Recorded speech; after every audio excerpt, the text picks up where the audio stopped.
Good morning and welcome to Today at the Races at Laurel Park on this incredible Father's Day. Tim Tulloch, Keith Fustel. What an incredible day. It is Father's Day. Happy Father's Day to all the dads out there.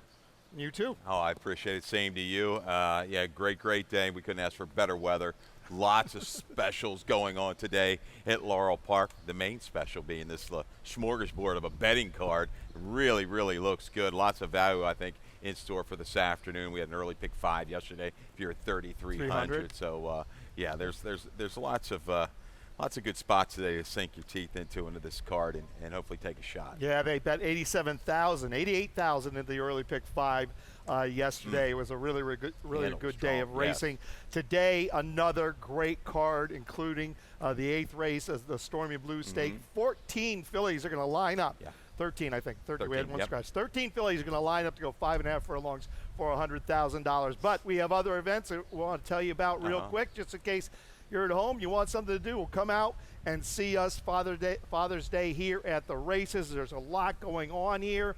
The Asphalt Angels Car Club is here. They're already lining up their cars behind us. We've got on the apron a bourbon and whiskey there you can get. And then we have upstairs, we have a Father's Day buffet and the Terrence Dining Room. We'll have hamburgers and hot dogs right behind us here in the car club area. But my favorite is, Keith, this. One complimentary old-fashioned for every dad that comes through the door. All right. I don't know if we should have that before the races, during the races. This is what I was thinking. You know, in Saratoga, when they have those giveaways, they have the spinners. Okay. I think maybe we could go spin a couple old fashions before we continue on with the day. Just keep coming through a few different times, and we'll see how it goes. But look, a big day. Come on out if you haven't already made plans and see us. A great card and a great Father's Day. Let's take a quick look outside, and what can you say? It's perfect.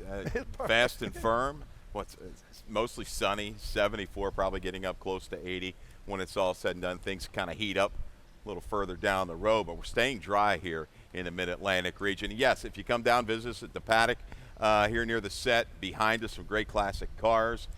Take advantage of that. We've got betting windows down here, so you're not going to miss out on your wagering excitement. Hamburgers, hot dogs, beer, it's all going to be here. Let's get started. We've got a lot to get through. Race 1 starts the early pick 5.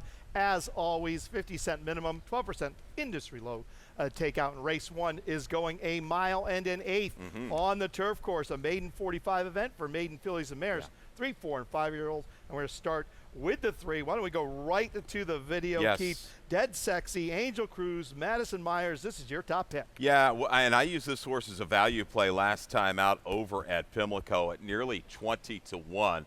Unfortunately, when the gates open, bumped around, pinched back. You see the comment there in the Racing Form, your track program, and just found herself way too far back. Now, that flow was pretty quick, 23, 47, 11 and change. But I tell you what, Dead Sexy, Cruz did a nice job, got into this runner, leaving about the 5/16, saved ground every inch of the way, pretty much. Really finished well and continued well on the gallop out. I like this one right back. Not a whole lot splitting these fillies and mares in the first race, so you look for value, as I like to do. You've got 8-1 on the morning line. Angel Cruz is back. You've got a family. The extra ground, the extra eighth of a mile doesn't concern me at all. I think it can only help. You've got a mother that won long, so and the siblings have done fine going a route of ground. Take a shot. Key around the 3 as your price user here in the opener, Dead Sexy. You like the 4 also, Magic in the Park for Timmy Keefe. I like the 2, Dark Pool on top for Kerry Bryan, second off a little bit of a break today with a decent return. This is a filly who's really, frankly, never run a bad race in her career. No, Dark Pool. And Dark Pool, when you look at the race, break it down, not a whole lot of real true speed. Might be able to get up there, relax on the front end, and take this field a long way at the mile and an 8 distance. We saw Jamie do that yesterday. Yes. Early in the card on is that Bellamy? Bellamy. Yes. Got to the front, not early in the card, midway through the card. Got the job done on the front end. 3-4-9-2 for Keith in the opener. 2-9 4-3 for myself as we move to race number 2. Race 2 does kick off the early pick 4. Keith opted to do a late pick 4, so we'll talk about that later. Take out the 5, Marley's Ghost, and we'll start with the 2. Peyton Elizabeth, this is your top pick. Jamie Ness, Jamie Rodriguez. They're about as good as solid as you get, 28%. Yeah. Well, they're very familiar, the connections. The reclaim here into the Ness barn. Peyton Elizabeth, who, I'll tell you what, outran her kind of odds a little bit last time. I thought there was no shot with the break that she had against that field. She got it done. She's got this horse to relax and finish. I think when she's on her game, she's going to be a little bit closer to the lead. I think you'll see that today in this shorter field. Coming back third off of this similar kind of layoff, 61 to 180 days. Ness going long, 32%. Going to have to deal with Ginger Girl, no doubt about it. Again, a pretty tightly packed group here when you look at it talent-wise. But Ginger Girl, let's go to the video of its most recent race, May 31st, over this Laurel track at the flat mile. One-turn mile, and jumped up and ran a really big race. Took it right to the favorite, Always Laughing. We're going to see that one back today. Got the better of that one and kicked away by 3 and some change. Hits a top right there. Would be no surprise for this filly to pair up big races. I think she's going to use the inside post to her advantage and stay the trip right back here for Joanne Schenkel. No doubt about that. She's got that inside draw. We know what a big advantage it is to draw inside here at Laurel Park, going a mile and a 16th. This is a nice race to kick off the early pick 4. You mentioned Always Laughing toward the outside, but she's going to have to do a little work if she wants the lead, but it's not too bad. There's a scratch inside of her. She breaks from the 5. She has run just fine, Tim, with a target in front of her, so she may opt that way. Ginger Girl goes, and they kind of switch. She goes ahead and tracks that one. Social Lady, Tori Alba gets the ride here for Jamie Ness. The other one here, she's just a gem of consistency. She might have to run a little bit quicker than what she's run, but certainly capable if anybody has a little bit of a hiccup here. Really, really closely matched field here in race 2. Yeah, and I like Always Laughing a bit better going 2 turns than that one turn mile. She's proved she can handle those 2 turns. Let's move on to race number 3, Scratch the 6, a main track only, and Scratch the 11.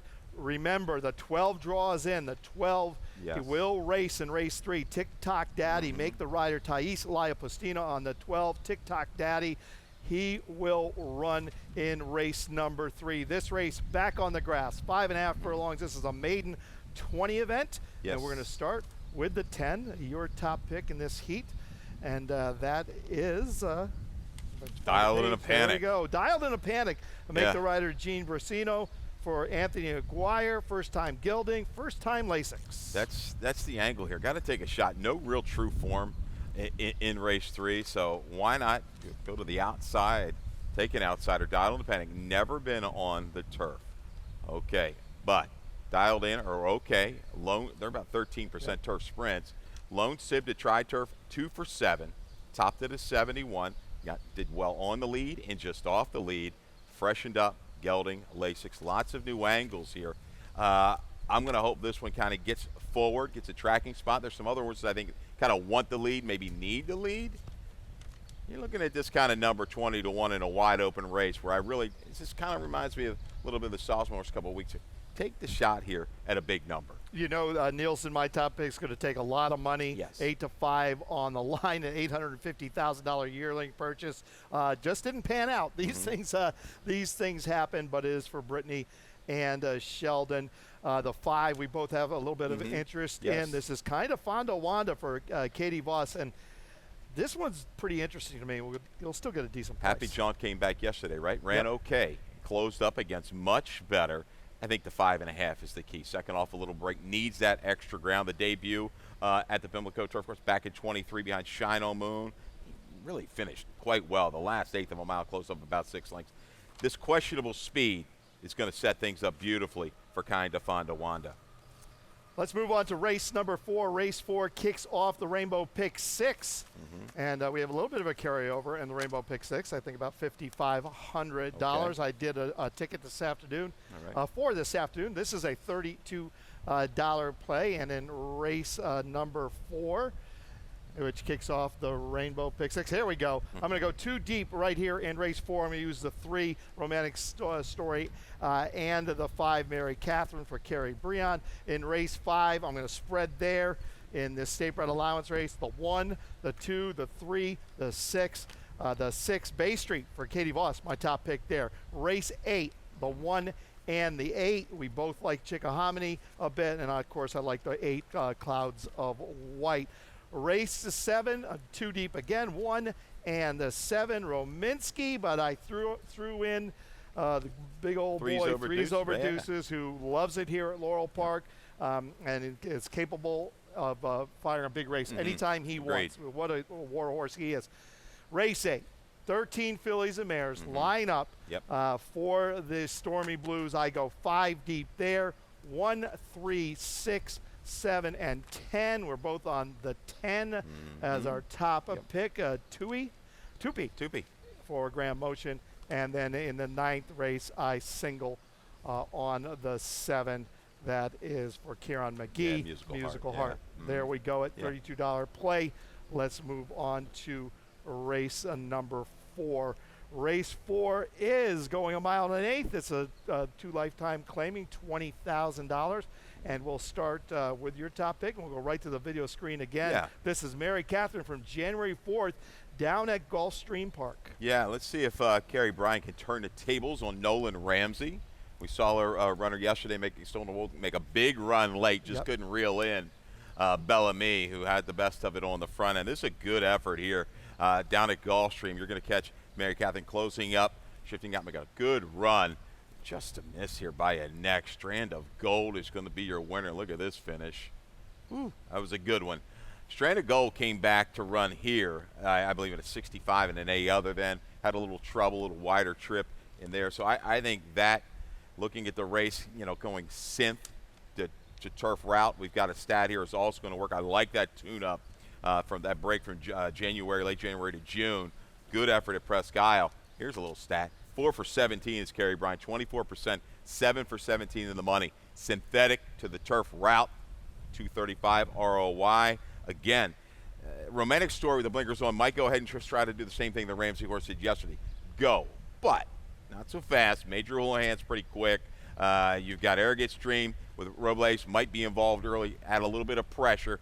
Going the mile and the 8th, that might be the deciding factor and give the edge to Mary Catherine with that run. Gomez gets good early position. I think will finish up quite well and get by late. Right. You figure those Flinny 1010 will be up there could closer. Be. There's some company to be had in race number 4, 9 furlongs on the grass. Looking forward to that to kick off the Rainbow Pick 6. We need to take a quick break, but when we come back, we'll talk about the late pick 5, but we'll also talk about your late pick 4.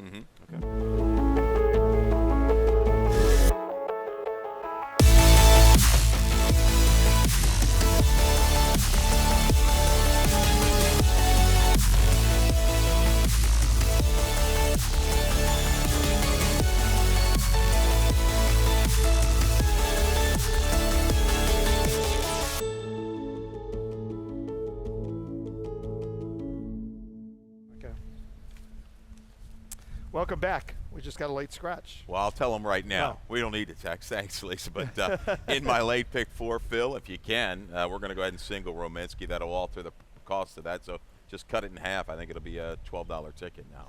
And I'll do the same thing. I'll single Rominski. So I'll have two singles on my Rainbow Pick 6. We'll get to that in a minute. But take out, of course, we were just talking about Threes Over Deuces. Threes Over Deuces, late scratch to race 7. Let's talk about race number 5. This is a state-bred first-level allowance race going 7/8 of a mile on the main track, and we will start with your top pick in here. Who is a 6? Yeah. Oh, we're both on the same horse. Bay Street. For Katie Voss, Jamie Rodriguez gets the call, comes in here off a short freshening with some decent work. Yeah, I think she's just faced a little bit better company. Mainly, you see the Conniver Stakes. A good effort there. Sands Lasix. Lasix back on today. A good effort. 7/8, I think, is a really good distance for Bay Street. She's got a little bit of speed to her inside. I think Dazzy the 4 is going to go. Kilo Road will keep her occupied. track and pounce with J-Rod here, leaving maybe the 3/8 of the quarter pole. Yeah, I agree. I like this filly at 7/8 of a mile. Some good works, including nice work on June 11th, 101 and 2. We'll talk about the 5. This is Honor the Truth for Mikey Gorham. Comes in here. Decent race, going a mile and 16th over the mud up there at Pimlico, where he only got beat a length. She's showing, for the most part, she wasn't a one-run type sprinter. She stretched out, ran well. I think the flow is going to be okay here. I think Society Ball got away a little bit poorly last time. Held very gamely, too, after moving into the flow. Stays around as well, Society Ball. But if things get kind of hot and heavy around the turn, say 3/8 of the quarter pole, boy, Honor the Truth. They're going to be licking the chops for Old Main to sit back, relax. This horse can sustain a run from the back of the pack at an okay price. You're 6-1 there on the morning line. The 1 is Ribbons in Her Hair. Yeah, we talked about it. This is the launch play of the day. Rick Ocasek in the cars, right? Yeah, well, it was just on in the grandstand where we were walking out. Let's talk about this one. Let's go to a video. April 19th at Oak Lawn Park. Ribbons in Your Hair. We're going to pick this one up at the quarter pole. Yeah, McLean Robertson will pop some horses here every once in a while. And he runs in some pretty quality stock as well. Ribbons in Your Hair. I thought this was a good effort off the break from January to April. That inside trip just kind of churning along. They went pretty quick up front, 22.46 flat. Brings the finish, 7/8 from this inside post. Again, has to get position.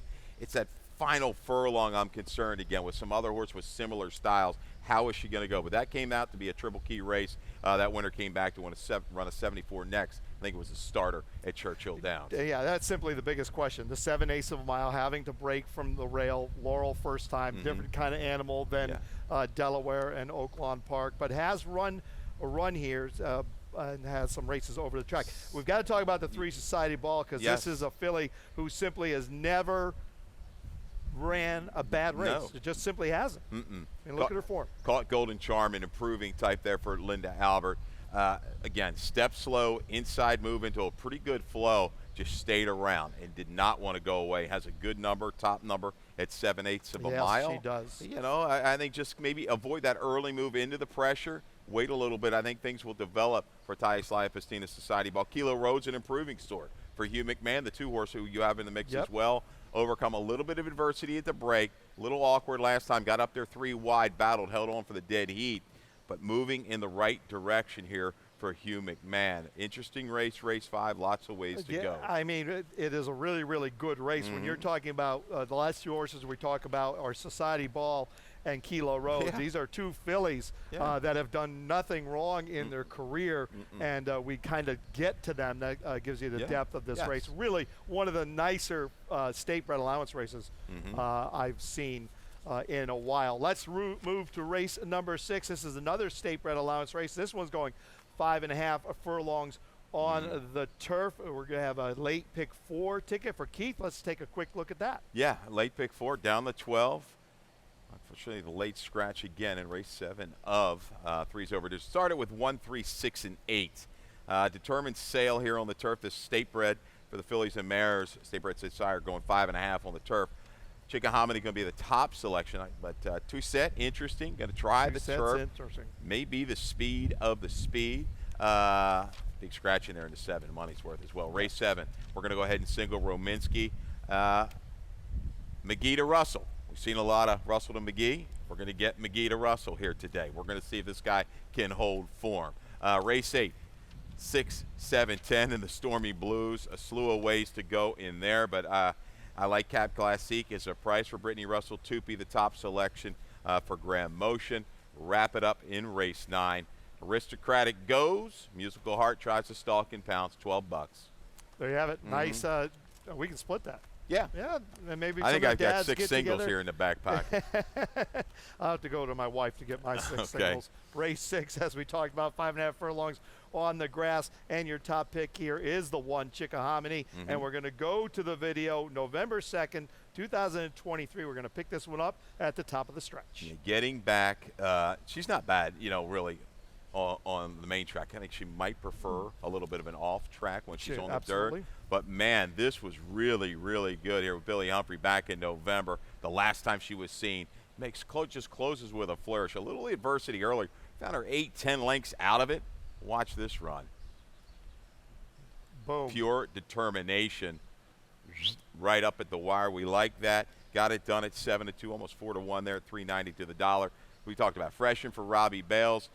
Can get it done here. Sure. Again, it has to avoid that early adversity when down inside, not to get shuffled. But she's patient. She shows she can kind of run down a loose leader, which she did there that particular day. And she's getting Forrest Boyce, and we know Forrest Boyce has ridden this filly, won on this filly. I loved what she did this winter. I mean, she paid her bills all winter, got a little freshening, gets back on the grass where she's really, really good. I have the 8 Clouds of White on top. Big race in her last start, which was a return race. It ran a nice number against claiming 20,000, but it's Mike Trombetta's sharp work since. Mike's been on fire. Horse has been running very well, especially over the lawn. A couple good prices running in the money. Got a great setup off the duel at Pimlico. Closed with a flourish to win going away. Now protect move, claiming to allowance for Trombe. 24%, 7 for 29 the last 2 years with an ROI of 253. Don't leave out the 6. Interesting sort here for Phil Schoenthal, Determined Sail. Numbers don't reach out and grab you, right? Nope. Man, she ran good against the boys down in the Kitten's Joy, leading a long way. Tok came back, only beaten 2 in the Breeders' Cup Juvenile Turf. That's good enough for me. Turning back in distance, a couple good sprints on her page. Look for improvement with the first-time Lasix for Determined Sail. And Tui Set adds the speed. Talked about the family. Really not a whole lot of turf there, but she's quick. And when Gorham makes this kind of move, you got to pay attention moving to the turf. 1.863 in race 6. Certainly does. And this Toussaint, I had Toussaint on top in that allowance race on May 31st. She didn't run bad, but she didn't get the job done. But she tries hard and doesn't give up ever. Race 7 is an allowance race, a wide open allowance race going 3/4 of a mile. Take out the 2, factor it in. Take out the 4, Karen's Notion, and take out the 7 3s over Deuces. And let's go right to Rominski. Let's go right to his race for May 25th. This is a horse, Keith, who has won 6 of his last 7 and is getting better. It just looks like it. And he's outrunning some horses early that you thought, oh, he's going to take the heat. He's going to get the heat. And he's handling. He gets out there, 23-2. That's a 0 run up there at Pimlico. So 23-2 is quick enough. All right, took a little bit of pressure, responds upper stretch, rode the better part of the racetrack. The inside was good there. Most of that meat kicks away. This was impressive. Draws off by 4. Will he maintain form? We've seen the little battle goes on between these barns, right? So McGee to Russell, hey, I think with a couple of scratches, I thought, maybe Karen's Notion was going to be up there, possibly force things. Now you got to worry about Sir Wellington, Recruiter. But, man, just the form that he's maintained, looks like he's going to be tough right back on the front end. It looks like it'll be tough. And that's something a lot of people don't take in consideration. That there's no run-up at Pimlico. You break basically on the pole. Yep. So you go 23 and change. You're going right along. Look at the final time that day, 110 and a bit of change. But Rominski, numbers are going the right direction, too. He's certainly doing very, very well. Let's talk about this 5, Sir Wellington. Okay. Popped a huge number at Delaware Park last time. Beat Shafts Bullet. Shafts Bullet would come back and win here the other day. Beat another next out winner who ran 3rd. Been capable of running in the 90s at Oaklawn Park, but boy, that's huge. That was just really, really sharp effort last time out. And talk about a number that kind of grabs you. Yeah, anytime you see triple-digit buyers. My concern is here. Is he going to bring this race to Laurel Park? Because you see the other tries. He's got 3 starts with a top buyer of 81. He's got to do better, and it won't be easy. Moving into Rominski, I don't think. And then hammy scratch to go here with Feeling Woozy. How about Recruiter coming back? First time gelding. Talk about a horse that showed a plethora of talent early on. Freshened up, returns a different kind of animal. He's going to be perched off this speed. Doesn't have to improve a ton over prior races. Won 5 of his first 6 starts of his career. Going back to Sir Wellington, that's a comment I have here, that Laurel Park is a totally different animal than Delaware Park. And also keep in mind, this horse has won 2 races in the past year, Sir Wellington, both at Delaware Park. So he clearly loves Delaware Park, one of the few Sir Wellington. That's a nice race Yeah, it would have been nice to see a You couple would of these have stay nice in. if a few It's bonus a stay, but shame. Yeah, that happens. still, I mean, look, this is going to be a horse race. it's no good. doubt. The Yep. good, you know, yeah. Let's move to race Let's 8. go to the 8. Stormy Oh, man. Blues, It's a doozy. 5.5 furlongs, 3-year-old fillies on the turf. It stays together. Scratch the 13 was a main track only runner. Scratch the 14, Independence Avenue for Arnaud Delacour. And both you and I are on the 10. Tupi for Graham Motion. Let's go back to Churchill Downs on May 11th.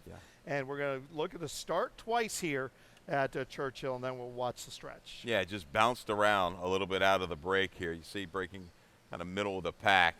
A little bit of trouble there early, but does recover and ends up, working that inside-out trip. Shifts out about 4 or 5 wide when it's all said and done. Makes the steady progression. Can't quite reel in Twirly Queen.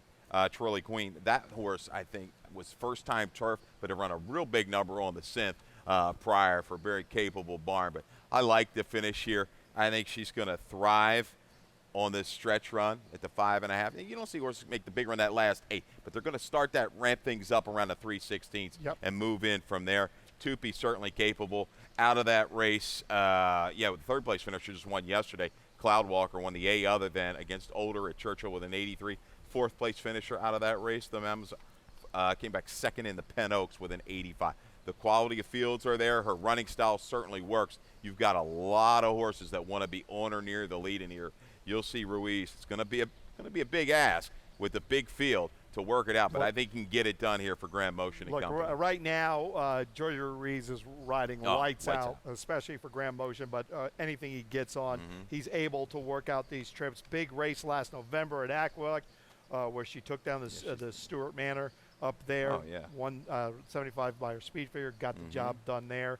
A couple good works. How about her effort? She's 3 in front of Air Recruit. Talk about how good she ran. Yeah, exactly. Let's move. Let's talk about the 6. This is Cap Classique, first time on the turf for Brittany Russell. But you and I both like this one this afternoon. Very, very consistent filly. Was ready to go last summer at Colonial on the turf. Hasn't seen it since. Was able to beat Independence Avenue. We've seen what she's gone on to do, right? So keying up against the right kind. Ran very, very well, I thought, at the big number, 15-1 the Miss Preakness Stakes. I think it sets her up beautifully today. Her running style works with the group, the field. This is going to be a blazing opening quarter half. And lurking, I see horses like Cap Classique, Tupi, amidst waves. I think we visualize this the same way. We got 10-6-7. 10-7-6. So take your pick here in race 8. But some quality 3-year-old fillies involved in the Stormy Blues. Cap Classic did break her maiden on the turf. I had it marked and just missed it as I was here. How about amidst waves, George Weaver? Look, by the figures, she looks like she should be really, really tough. Second off a break today. Yeah, 3/4, a little different. Awkward step. Good pickup by the guys up in New York last time. Was able to recover. Had Poe. Looked like, she was going to get it done. A little flattening late. This run has got to be timed perfectly. I think her style is going to be okay for this course, no doubt. It's got to be timed just right. I'm just worried about the last, 70 yards where I think she'll make a move into it. Tupi might just have a little bit more to say here late. Right, and if you're going to have someone who can time the wire just right, it's Fergal Lynch. We'll talk about the 3 real quick. This is Arnaud Delacour's entry coming out of a first-level allowance race at Monmouth, but popped a huge figure. Yeah, this one. It was just kind of the go back.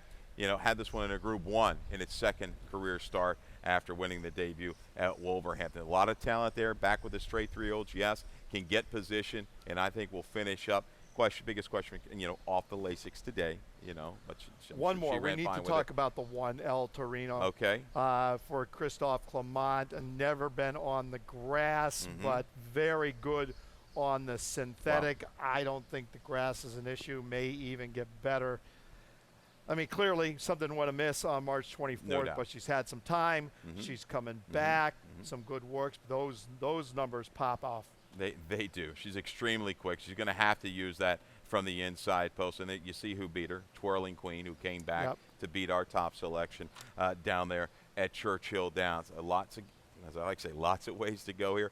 Even Ronan Gaddis, Hammy Smith at a big number.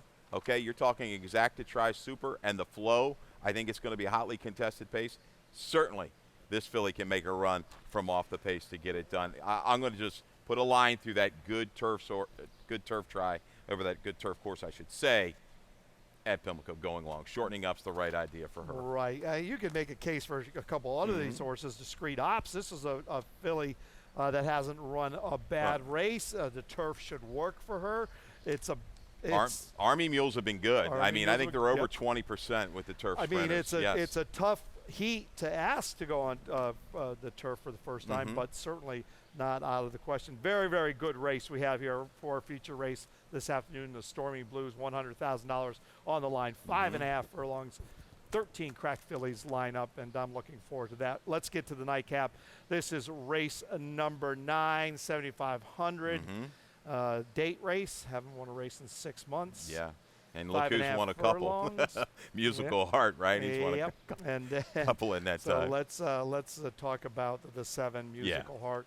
And we have a video on number 7 Musical Heart. From April 27th, we're going to pick this one up at the quarter pole. Yeah, 3 and 4 wide every step of the way at a short price, 4 to 5 this afternoon for the Corrales barn. Runs down. His name is Sue. He's going to be scratched this afternoon. Yeah. This one versatile. He's been able to go short, go long. Kieran, again, well spotted off that open nickel win. Works the conditions beautifully. And even, I had a little stat. Carlos Lopez and Kieran the last year off the claim, 5 for 13, 38% on the main track with an ROI. It's a gaudy one, 538. Wow. So I think Musical Heart, you have to be tied on, because I think now you go look at a horse like the 4 Aristocratic, gets help with a scratch of the 6, so I think it was going to be forcing that issue. The other day over at Pimlico, that was the race won by Rad Paisley. Took back a little bit off of that one. I think you're going to see aggressive tactics this afternoon. It's going to be go time for Andre Chavez and Aristocratic. They're going to kind of go out and set the tempo, see if Musical Heart can reel him in that last eighth of a mile. Yeah, take out the 5, Goyoshka. The 6, his name is Sue, and the 9, Raise Spikes. But it looks like the race goes through Musical Heart. That does it for our card this afternoon. Really good card. Let's take a look at who you like this afternoon for your best bet and value play. You know, best bet, I guess I took a little shot. We both like Tupi. The value play, we'll start with that one. Dialed in a Panic. Yeah, talked about the breeding. Topside dialed in 13% with the turf sprinters. Family, I think the Lone Sib to Tri-Turf was really good. You're going to get 20 to 1 anywhere in that range for me. Not a race that I really love anybody. Pluck down a couple bucks across the board on Dialed in a Panic. And your best bet? Yeah, Tupi. We both like this one as well. A little bit of maybe a touch of a reach. You got such a big field. Things got to go right. They got to develop. I think you're going to develop up front. Can Ruiz work out the trip in the back of the pack? I think he can. He'll spy things and then say top of the stretch, inside, outside, betwixt and between. Let's go ahead and get it done, because I think she's going to be rolling the last 3/16 of a mile. Yeah, that was why I spread in the pick 6, because it's just such a big field. There's so many things that can happen traffic-wise. So, but I agree. I think she's certainly the filly to beat. That's going to do it for Keith and myself. Happy Father's Day to everybody. If you haven't made plans, come down here and join us. We have a lot going on, but we're going to hand this over to Dave Rodman for scratches and changes. All right, good luck.